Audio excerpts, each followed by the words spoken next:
पानी का समस्या है, बेरोजगारी का समस्या है, भूख का समस्या है, क्वार्टर का समस्या, सड़क का समस्या, सब तो समस्या सालों से। तो यहाँ का ध्यान नहीं देता है नेता लोग को ध्यान देना चाहिए कि यहाँ का लड़का लोग है, भूख मर रहा है, हाजिरी में कमाने लिए बाहर जाता है और यहाँ का जनता कोई देख नहीं, नेता लोग देख रहा है कि मैया योजना 4 साल पहले ही केंद्र सरकार द्वारा ये पैसा राज्य सरकार को भेजा गया था। जो आपको अभी मिल रहा है वो इलेक्शन दौर में, वो आपको 4 साल पहले मिलना। पेंशन नहीं मिल रहा और उस पैसा को रोक के आप मैया योजना पे दे रहे हैं, तो ये कहाँ से उचित? चुनावी माहौल है और न्यूज़ पोस्ट की टीम पहुंच गई है बागमारा के खरखरी पंचायत में। आइए यहाँ की पब्लिक से हम देखते हैं कि यहाँ पर चुनावी मीटर क्या कह रहा है, यहाँ की पब्लिक कितनी संतुष्ट है अपने जनप्रतिनिधि से और इस बार कैसा जनप्रतिनिधि वो चाहती है। फिलहाल आपसे जानना चाहेंगे कि चुनाव का माहौल है जी, इस बार आप कैसा नेता चाहते हैं, कैसा नेता देखना चाहते हैं? नेता वही चाहिए जो सार्वजनिक काम करे, जितना समस्या उसको दूर करे और वोट देने के बाद उस समस्या जो है 5 साल के बाद लोग भूल जाता है। यानी चुनाव के समय नेता नजर आते हैं, उसका देखने नहीं मिलता, देखने के लिए नहीं आता है। मेन समस्या यही है।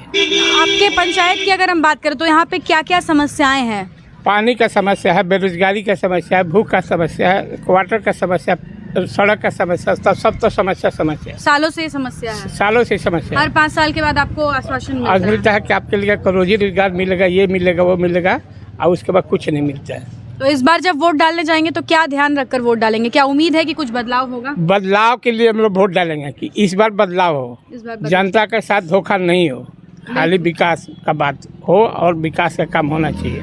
यहाँ मेन बेरोजगारी का समस्या है, लड़ फिर के लड़का जब यहाँ से बाहर के जाता है कमाने के लिए। एक बहुत बड़ी समस्या बेरोजगारी की समस्या फिलहाल इस क्षेत्र में है, बदलाव चाहते हैं ये। आप बताइए कि कैसा जनप्रतिनिधि आप चाहते हैं?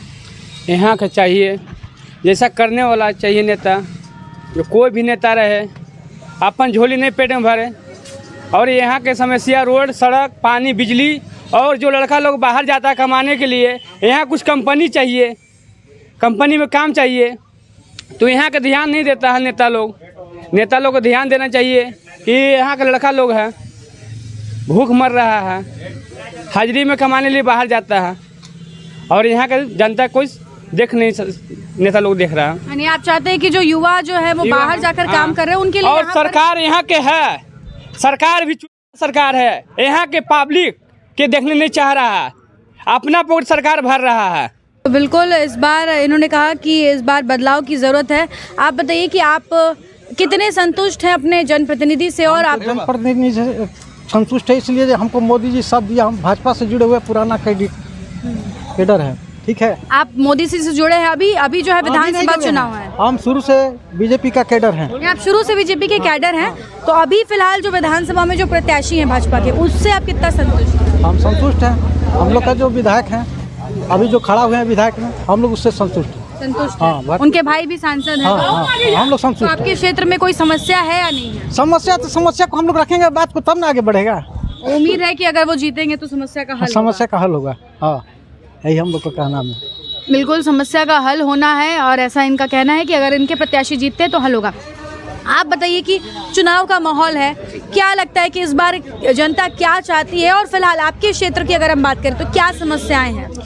हमारे क्षेत्र में समस्या है, सड़क का था, बिजली पानी का था, क्वार्टर जर्जर स्थिति में हो चुकी है और हमारे यहाँ कोलियरी था, कोलियरी जो बंद हो चुका है और हम सब डायरेक्ट, हम किसी नेता को, कोई पार्टी को हम डायरेक्ट नहीं कह सकते हैं। एक कोलियरी थी यहाँ पर, जो कोलियरी अभी बंद हो चुकी है और वो जितना क्वार्टर का समस्या का बात आ रहा है, वो क्वार्टर अंडर उन्हीं का था, गवर्नमेंट जैसे लाइक कोलियरी का अंडर में था, वो उनका काम था और खरखरी अभी कोल बेयरिंग में घोषित हो चुका है। रहा बट टेंडर का, नेताजी को ही करना चाहिए इसमें। अब जो इसका कंपनी की बात थी तो कंपनी तो बंद होकर जा चुकी है, अब तो उनसे होने का बात नहीं रहा कहीं से। और समस्या की बात रही तो समस्या का भी निवारण किया जा रहा है, ठीक है। समस्या जैसे पानी की भी समस्या थी, कम से कम 3 साल से जल मीनार खराब पड़ा हुआ था, सिर्फ एक छोटा सा मोटर के वजह से। हमारे बागमारा के प्रत्याशी श्री शत्रुघ्न महतो जी के तत्वाधान में अभी से 4-6 दिन पहले ही 4-6 दिन पहले जाके हम वहाँ पर भोक्ता पर्व होता है, जो कि काफ़ी संख्या में लोग होते हैं वहाँ पर, जाके अपने हाथ से मोटर लगवा के ओपनिंग करके उनको 4 दिन पहले, जो 4 साल से बंद था, वो मात्र 4 दिन के अंदर चालू करवाने का काम माननीय हमारे भावी विधायक जो होने वाले हैं वो शत्रुघ्न महतो जी। तो ऐसा नहीं लग रहा है कि चुनाव के पहले जो है वो एक तरीके का लालच देने का प्रयास किया, जैसे कि हेमंत सरकार के ऊपर आरोप लगाया जा रहा है कि मैया योजना जो है वो लालच दिया जा रहा है, तो क्या इसको आप रिलेट कर सकते हैं? नहीं, ये तो हम साफ और मोटे अक्षर में ये बोलना चाहेंगे कि ये मैया योजना का जो अभी अभियान चल रहा है, लोगों को जानकारी में नहीं था, और मैं आज आपके थ्रू, मीडिया के थ्रू जानकारी में देना उचित समझता हूँ कि मैया योजना 4 साल पहले ही केंद्र सरकार द्वारा ये पैसा राज्य सरकार को भेजा गया था। जो आपको अभी मिल रहा है वो इलेक्शन दौर में, वो आपको 4 साल पहले मिलना चाहिए था। हम तो इतना कहना चाहते हैं, मैया योजना जो मिल रही है वो एक अच्छा बात है, हर महिला को, मेरे भी माँ बहन को मिलेगा, ऐसा नहीं मिलता है, ठीक है, लेकिन कहने का अर्थ यह निकलता है आप किसी का पेंशन रोक दिए हैं, पहले पेंशन लोगों को नहीं मिल रहा है, पेंशन नहीं मिल रहा है, और उस पैसा को रोक के आप मैया योजना पे दे रहे हैं, तो ये कहाँ से उचित है? कहीं से उचित नहीं है। रहा बात, आप बोलते हैं कि हम लोगों को, राज्य सरकार को रहने के लिए आवास दे रहे हैं, ये केंद्र सरकार ऑलरेडी पहले से ही 80% लोगों को मिल चुका है, और 20% जो बाकी है बहुत कम समय में भी उसको बीजेपी पूर्ण करने जा रही है। जरूर होगा इस बार बदलाव देखने को मिला। हाँ, बदलाव, एकदम बदलाव नहीं, ये 120% है कि शरद महतो का काट कोई है ही नहीं यहाँ पर अब तक। रहा बात, बहुत लालच दिया जाएगा, ये दिया जाएगा, वो दिया जाएगा, बीजेपी पार्टी एक ब्रांड पार्टी है, इसमें कोई किंतु परंतु नहीं है। पैसा बांट के वही वोट लेता है जिसको अपना जीत में शक रहता है, समझे। पैसा यहाँ उड़ रहा है, लोगों को केच लेने की ज़रूरत है, लेकिन ये कहा जाए कि बीजेपी पार्टी प्रलोभन देगी, लालची देगी, पैसा देगी, लेकिन ये गलत बात है। मैं तो बार बार बोल रहा हूँ कि ब्रांड है बीजेपी पार्टी, उनको कोई प्रलोभन देने का जरूरत नहीं है, नाम से ही वो निकल जाएंगे बीजेपी। आप बताइए कि कैसा जनप्रतिनिधि आप देखना चाहते हैं? नहीं, यहाँ तो भारतीय जनता पार्टी पिछले 15 सालों से इस क्षेत्र का में काफ़ी विकास किए हैं। अब कहीं ना कहीं कुछ ना कुछ तो कमियां रही जाती है। दूसरी बात कि अभी जो हम लोगों को देखने को मिल रहा है चुनावी माहौल में, कि लोग आ रहे हैं, टारगेट ले रहे हैं कि यहाँ के माननीय सांसद जो पहले विधायक हुआ करते थे वो कुछ नहीं किए, ठीक है, लोगों को गुमराह किए। मैं उन लोगों को कहना चाहूँगा कि माननीय सांसद ढुल्लू महतो जी के द्वारा यहाँ पे जब किसी की मृत्यु हो जाए तो उनका, चाहे वो विरोधी भी हो, क्यों ना हो, उनके लिए वो गाड़ी आती है, 100 गाड़ी, ठीक है। उनके मरनी में हर एक चीज़ में सहयोग 15 सालों से मिलता आ रहा है, ठीक है। और रही बात इस बार की, तो इसमें कोई शक नहीं है कि इसमें फिर इस बार यहाँ के सारे जनता भारतीय जनता पार्टी को ही पूर्ण बहुमत दे करके शरद भैया को विधानसभा में भेजने का काम करेंगे। और कोई बोलेगा? अमित, आइए कुछ और लोग से बातचीत करते हैं। आप बताइए कि इस बार चुनावी मीटर में क्या लग रहा है, किसकी सरकार बनने वाली है? सबसे पहले जय जोहार, जय झारखंड। इस बार तो युवाओं की सरकार बनेगी और झारखंड में बदलाव होना तय है। बदलाव किस मुद्दा पे है?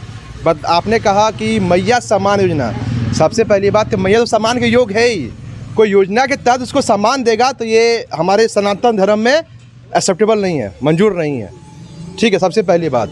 और दूसरी बात, हम युवा या झारखंड वासी या सनातन वासी इस मुद्दा पे वोट देंगे कि इस बार देखिए, रोजगार सबको अपना कमाना है, अपना खाना है, कोई किसी को रोजगार नहीं देती है, रोजगार का सेवा प्रदान करती है, हम लोग को रोजगार लेना होता है। इस बार यही मुद्दा है। झारखंड, चूँकि आप लोग अच्छे से जानकारी जानते हैं कि झारखंड का डेमोग्राफी पूरी तरह बदल गया है। अगर आने वाले समय में अगर भाजपा की सरकार नहीं बनेगी तो ये हम सनातनवासी सोच के रख लीजिए और समझ लीजिए कि आप जिस घर में है ना, उस घर में भी रहने लायक नहीं होंगे। झारखंड भी बंगाल की तरह, केरल की तरह पूरा डेमोग्राफी, पूरा शारीरिक, पूरा मानसिक रूप से सनातन धर्म के विरोधी हो जाएगा। इसलिए हमारे युवा प्रत्याशी, जो युवाओं के बीच सिर्फ ये नहीं कि इलेक्शन के समय में हमारे प्रत्याशी सिर्फ लोग के बीच रहते हैं, पूरे 15 साल 24 घंटा 365 दिन हमारे शरद महतो जो भाजपा के प्रत्याशी हैं वो जीत चुके हैं, उनको सिर्फ सर्टिफिकेट देना बाकी है। इसलिए ऐसा प्रलोभन नहीं है कि शरद महतो हमारे बीच नहीं, जिनके बीच नहीं भी आ रहे हैं उनसे रिक्वेस्ट है कि शरद महतो आपके बीच 24 घंटा 365 दिन रहता है, ये आपको भी अच्छे से पता है। इसलिए आप सभी से रिक्वेस्ट है कि सनातन को जिताइए, भाजपा को जिताइए। जय भाजपा, विजय भाजपा। भारतीय जनता पार्टी तो बिल्कुल साफ तौर पर आप देख सकते हैं कि यहाँ पर जितने भी लोगों से हमने बातचीत की सभी का ये कहना है कि इस बार झारखंड में बदलाव की ज़रूरत है। और फिलहाल यहाँ अगर हम बात करें बाघमारा विधानसभा क्षेत्र की तो इनका ये कहना है कि इस बार ये चाहते हैं कि जो शरद महतो है वो इनके जनप्रतिनिधि के रूप में उभर कर आए। हालांकि आपको बता दें कि अभी ये पूरा फैसला जो है वो जनता के ही हाथों में। हमने आज बाघमारा के एक क्षेत्र के लोगों से बातचीत की और इनकी राय आपको दिखाई। हम अलग अलग क्षेत्रों में भी जाएंगे और वहां पर लोगों की क्या राय है, लोगों की क्या सोच है, ये आप तक हम पहुंचाएंगे। फिलहाल इस तरह की तमाम अपडेट्स हम आप तक पहुंचाते रहेंगे अपने सहयोगी संतोष के साथ। Shambhavi Singh, the news post, Dhanbad.